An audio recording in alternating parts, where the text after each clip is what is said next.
Today we will be discussing about what will happen when salt or sugar is added to water and animal and or plant cell is put into the solution.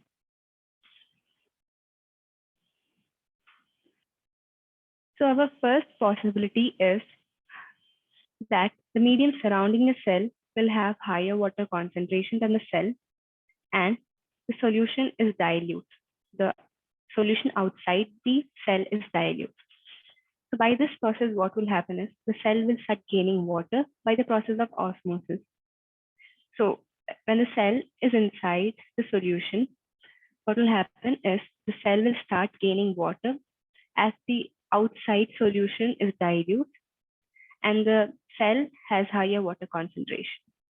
So the cell will start gaining water, and this kind of gaining of water by the cell, this solution which does that is called a hypotonic solution.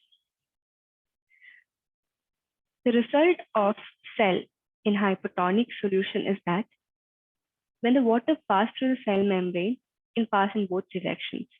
So it is not just that the water goes in or just that the water comes out.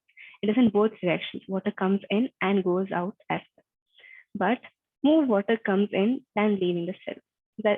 So what happens is in hypotonic solution, the cell starts getting water in more than water going out. So the result of the cell in one sentence is water enters the cell, cell will swell up.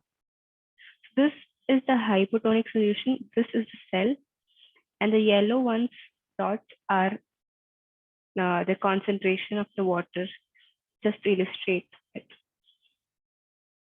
Then we have is isotonic solution. So this is the second possibility of cell. Tonicity, basically we're talking about. So the second possibility is that medium surrounding the cell has exact same water concentration as the cell. So the cell and the water outside the cell has the exact same water concentration. Means the cell and the outside water is the same concentration. So there is no net movement. So when we look, basically there is no net movement, means there's not overall movement, but there is still movement across. Water goes in and out of the cell, but overall, as the same water goes in and the same amount of water comes out, we say it as no net movement. So this kind of solution that it is exact same water concentration and cell doesn't change in shape, it's called isotonic solution.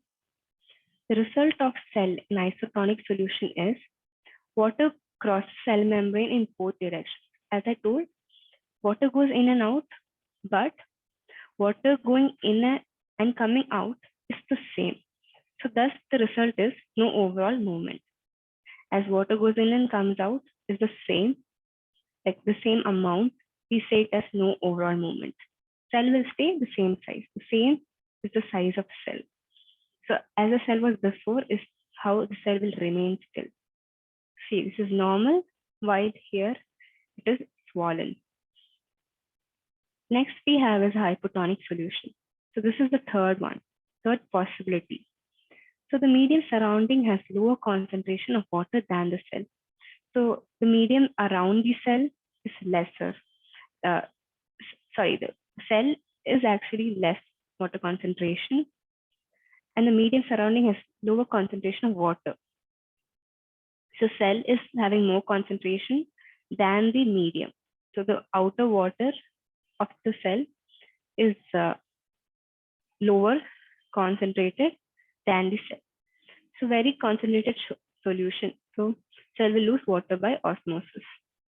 So when the concentrated solution is there, the cell will basically lose water. This is called hypotonic solution. So here, as you can see, the cell here is losing water, and this yellow one is showing the concentration solutes. Yeah. The result of cell is water crosses cell membrane in both directions. As always, the water is going in and coming out, but more water leaves than entering the cell. So water is leaving the cell than entering the cell. So this in one sentence is water leaves the cell will shrink. So this is a cell and the cell has reduced in its size. So this is a normal cell where when it is reduced, it is this. So this is isotonic and hypotonic. Now we are coming to the recap zone. If water concentration is higher than the cell, then the cell will swell up, and this kind of solution is called hypotonic solution. So when the concentration is higher than the cell will start swelling up. The water goes inside the cell when the water concentration is high, and this is called hypotonic solution. When water concentration is same as the cell, when the cell and the water concentration is the exact same, there is no movement of water. Sorry, there is movement of water. So there is actual movement of water, but no change in the shape of the cell. The cell doesn't change in its shape. This kind of solution is called isotonic solution. Water and the cell is same concentration, and the shape of the cell is not changed. Third is if water concentration is lesser than the cell. So when the water concentration around the cell is lesser than the cell is having more concentration, and the water is having less concentration, then the cell will shrink. The cell will reduce in size, and this kind of solution is called hypotonic. So yeah, this is hypotonic, and then next we have as a picture to illustrate it. Here it is hypotonic, shrink in size. So this here is shrinking in size, and the water here is escaping out. Next we have is isotonic here. This is the same shape here. And the water going in is the same as coming out. So here it is going out, here it is coming in and going out. Next we have is hypotonic. So hypotonic is bigger than the actual size of this cell. So and the water going in is more. As you can see, 2 arrows is inside, while here is one inside and one out. And here it is both out. So yeah, here it is hypotonic, that both are coming in and the water is getting inside the cell and the cell is swelling up. So we have come to the end of this, and yeah, thank you.